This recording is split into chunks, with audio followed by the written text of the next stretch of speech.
as we cook up some Cajun food. So the very first thing I'm going to do is make some roux for my shrimp etouffee.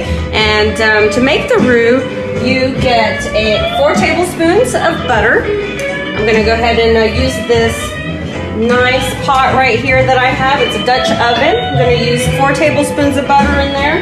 And then I also have some flour right here. It's about 4 or 5 tablespoons of flour. So what I'll do is I'm going to go ahead and I'm going to put the butter in there and I'm going to let it start to melt.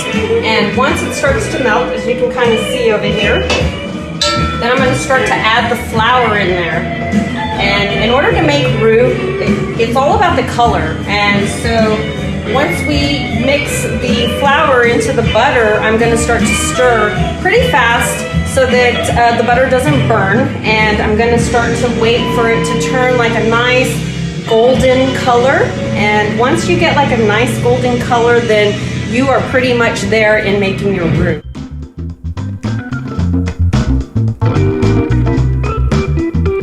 A cup and a half of the onion. I've got like half a cup of celery, half a cup of red and green bell pepper, and then I've got about 4 stalks of green onion. So the first thing I'm going to do is I'm going to go ahead and add all of the onion into this, and the celery, and the bell pepper. All of that goes in there, and then I'm going to go ahead and stir that up with the roux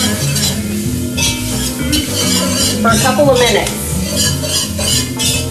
And then once this is about 3 or 4 minutes, and then I'm going to go ahead and add some of this stock that I have. So what I have here is some seafood stock. A while back I had some shrimp and some crab, and I did a crab boil.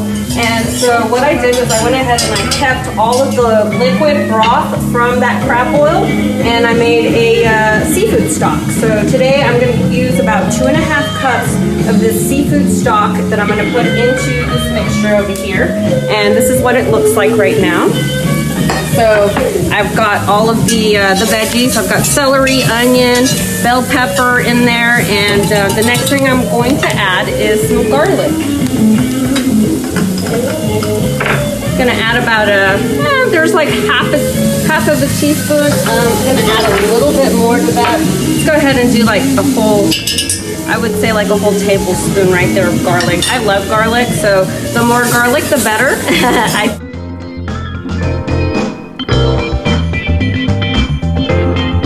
So it's been about 5 minutes now, and you can see that this is starting to thicken up.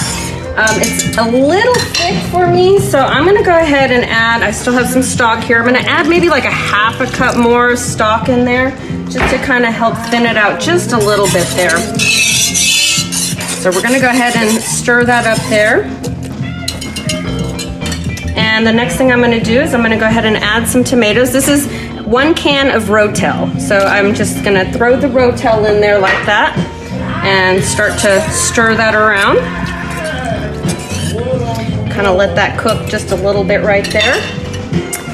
Yeah, I remember the first time that I went to New Orleans, I went to go eat at Emeril Lagasse's restaurant, and the first thing I ordered was crawfish etouffee. And after I had that crawfish etouffee, it was so amazing that I came back home and started researching all of the crawfish etouffee recipes, and now I think I kind of have it down. It's really good. I like it a lot, and I hope that my recipe will create some good shrimp etouffee for you.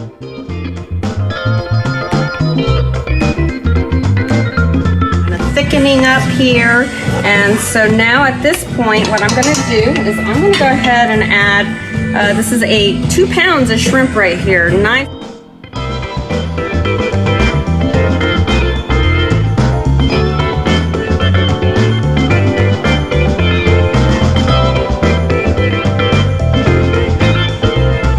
Excited to show you, shrimp etouffee is done, and let me show you.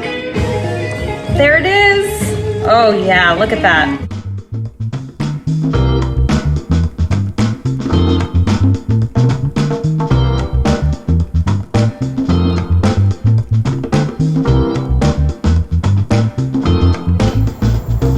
And parsley. So I'm gonna throw that on there like that, and then I'm gonna grab this halibut and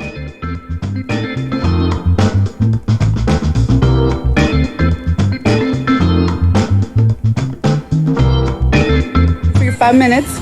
all right, so we're waiting 5 more minutes for the halibut, and what better way to wait than to have a shot with my sister? Yeah. Cheers. Cheers. Para arriba, para abajo, para el centro y para adentro. Enjoy.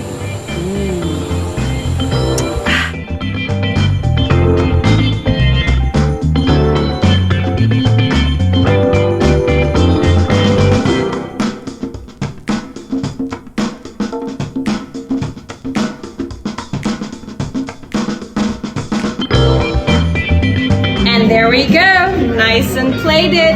La bomba.